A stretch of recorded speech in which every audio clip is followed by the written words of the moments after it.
Assalamualaikum warahmatullahi wabarakatuh. Selamat siang semuanya. Pada kesempatan kali ini, kami akan melakukan diskusi mengenai etika profesi di tempat kerja. Nah, khususnya terkait rencana perusahaan untuk memasang perangkat lunak pemantau kistruk dan monitoring email pribadi yang diakses melalui jaringan kantor. Nah, sebelum memulai, kami akan memperkenalkan anggota kelompok kami terlebih dahulu. Yang pertama ada saya sendiri, Anissa Zafir Wibowo dengan NPM 247006111101 dengan peran sebagai moderator. Perkenalkan, nama saya Agnia Zahra dengan NPM 24700611111090 dari tim manajemen perusahaan. Perkenalkan, nama saya Aisyah Nitya Rahma dengan NPM 247006111073 dari tim advokasi karyawan 1. Perkenalkan, nama saya Nanda Raisa dengan NPM 24700611111008 dari tim advokasi karyawan 2. Baik, langsung saja kita mulai ke pemutaran oleh tim manajemen perusahaan kepada tim manajemen perusahaan. Baik, terima kasih. Nah, dari perspektif manajemen, perusahaan memiliki kewajiban untuk memastikan bahwa seluruh fasilitas kerja digunakan sesuai tujuan. Perangkat kantor termasuk komputer, jaringan internet, dan akun email perusahaan merupakan aset yang diberikan untuk menunjang produktivitas, bukan untuk kepentingan pribadi.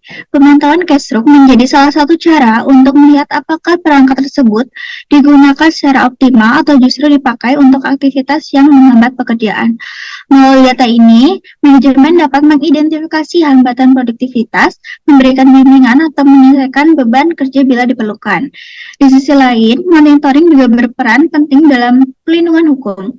Banyak kasus di lingkungan kerja seperti penyalahgunaan email kantor, intimidasi digital, atau pelanggaran etika yang meninggalkan jejak dalam bentuk komunikasi elektronik. Dengan adanya sistem monitoring, perusahaan memiliki bukti yang jelas dan objektif apabila terjadi pelanggaran atau perselisihan. Bukti ini membantu perusahaan menyelesaikan konflik secara profesional sekaligus mencegah potensi tuntutan hukum yang dapat merugikan semua pihak. Selain aspek produktivitas dan hukum, keamanan informasi juga menjadi perhatian utama. Ancaman terhadap perusahaan tidak hanya berasal dari luar, tapi juga bisa dari dalam, baik secara sengaja maupun tidak sengaja. Melalui monitoring aktivitas yang berisiko seperti akses ke data sensitif, transfer file tidak wajar, atau upaya pengambilan data ke perangkat eksternal dapat terdeteksi lebih cepat. Pengawasan ini membantu menjaga integritas sistem, melindungi aset digital, serta mencegah kerusakan yang dapat mengganggu operasional perusahaan. Secara keseluruhan, monitoring bukanlah bentuk kontrol yang mengekang karyawan. Pengawasan ini merupakan bagian dari strategi manajemen untuk menjaga efisiensi kerja, pelindungan hukum, dan keamanan operasional. Dengan penerapan yang transparan dan sesuai aturan, monitoring menjadi alat yang mendukung stabilitas dan keberlangsungan perusahaan. Baik, terima kasih atas pemaparannya. Selanjutnya pemaparan oleh tim advokasi karyawan. Kepada tim advokasi dipersilahkan. Baik, terima kasih. Tetapi, meskipun monitoring punya tujuan tertentu, pemasangan keystroke logger berpotensi menurunkan kepercayaan karyawan terhadap perusahaan. Nah, ketika setiap ketikan direkam, karyawan akan merasa diawasi terus-menerus dan akhirnya bekerja dalam tekanan. Nah, hal ini tuh dapat menurunkan moral kerja, bahkan produktivitas bisa ikut terdampak. Baik, jadi selain itu juga kami menyoroti privasi karyawan, terutama jika email pribadi yang diakses lewat jaringan kantor ikut dimonitor. Konten email pribadi berisi informasi sensitif dan tidak ada kaitannya dengan pekerjaan. Pemantauan seperti ini mungkin dapat dianggap melanggar batas etis dan mencampuri ranah pribadi karyawan. Pengawasan tetap boleh dilakukan, tetapi harus tetap proporsional, transparan, dan dibatasi hanya untuk hal-hal yang berkaitan langsung dengan keamanan perusahaan. Baik, terima kasih atas pemaparannya. Nah, selanjutnya kita akan memasuki sesi diskusi. Kita akan memasuki sesi diskusi antar tim. Nah, pertanyaan pertama, bagaimana tim manajemen menanggapi kekhawatiran bahwa pengguna perangkat lunak Pemantau keystroke dapat melanggar privasi dan membuat karyawan merasa tidak nyaman. Baik, nah perlu digarisbawahi ya bahwa pemantauan dilakukan pada perangkat dan jaringan yang sepenuhnya merupakan aset perusahaan. Jadi pengawasan berlangsung dalam konteks profesional, bukan diarahkan pada kehidupan pribadi karyawan. Nah, selama perusahaan memberikan penjelasan terbuka mengenai apa saja yang dipantau, tujuan penggunaannya, serta batasan monitoring, maka pengawasan tetap berada dalam koridor etis yang dapat diterima di dunia kerja modern.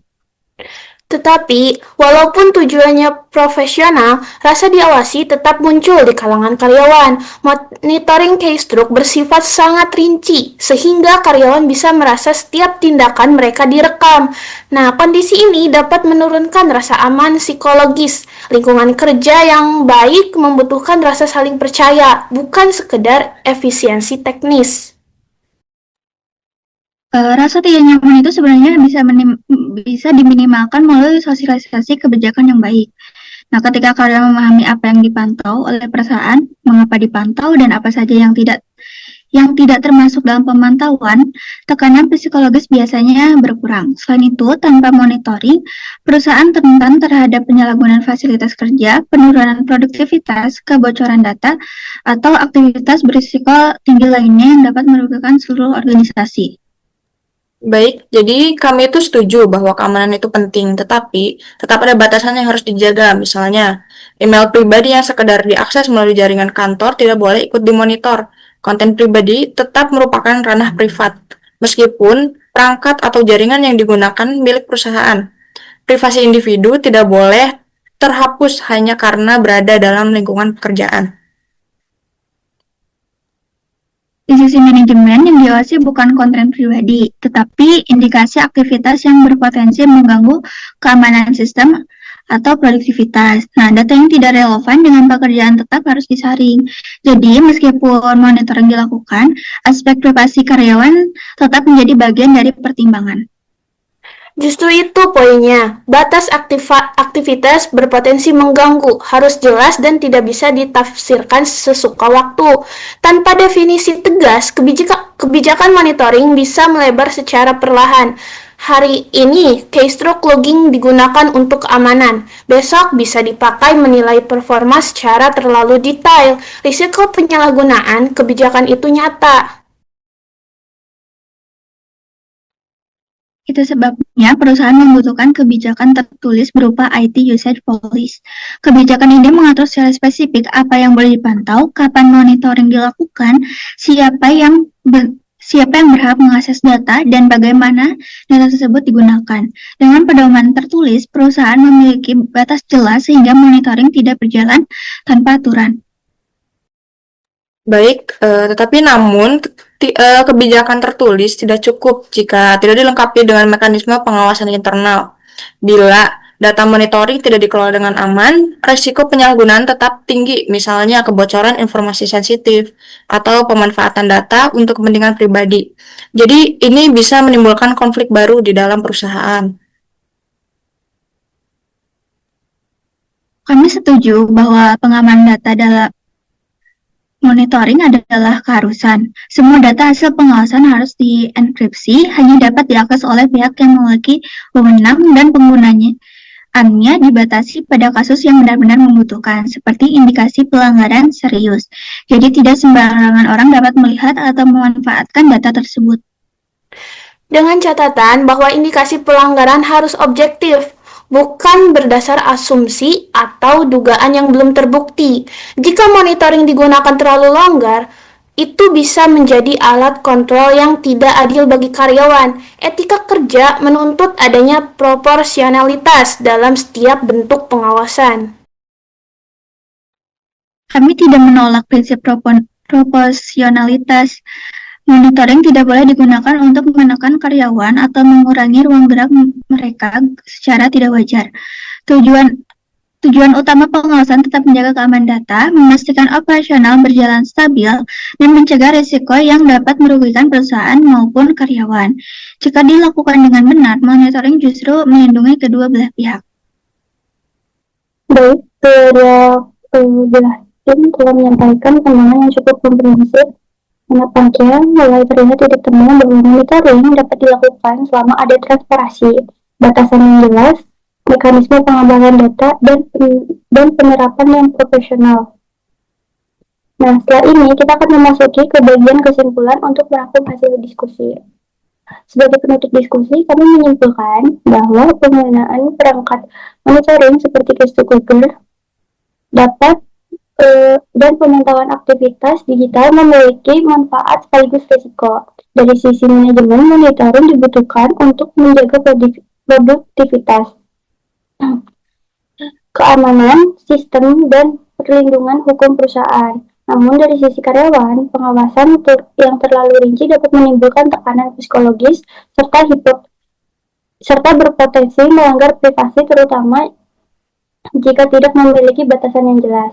Melalui dialog kedua tim ini, kami menemukan titik temu bahwa monitoring hanya dapat diterapkan secara etis apabila memenuhi beberapa prinsip. Yang pertama, harus ada transparansi penuh mengenai apa yang dipantau dan untuk apa. Yang kedua, monitoring wajib dibatasi hanya pada aktivitas yang berkaitan dengan pekerjaan, bukan pada ranah pribadi seperti isi email pribadi. Nah, yang ketiga, pengawas harus dilakukan secara proporsional agar tidak menjadi alat kontrol yang menekan karyawan. Nah, selanjutnya yang keempat, seluruh data hasil monitoring harus diamankan dengan baik dan hanya boleh diakses oleh pihak yang berwenang. Yang terakhir, kelima, semua aturan ini perlu dituangkan dalam kebijakan tertulis agar tidak terjadi penyalahgunaan. Sekian pemaparan dari kelompok kami mengenai diskusi etika profesi mengenai workplace monitoring. Kurang lebihnya mohon maaf. Wassalamualaikum warahmatullahi wabarakatuh.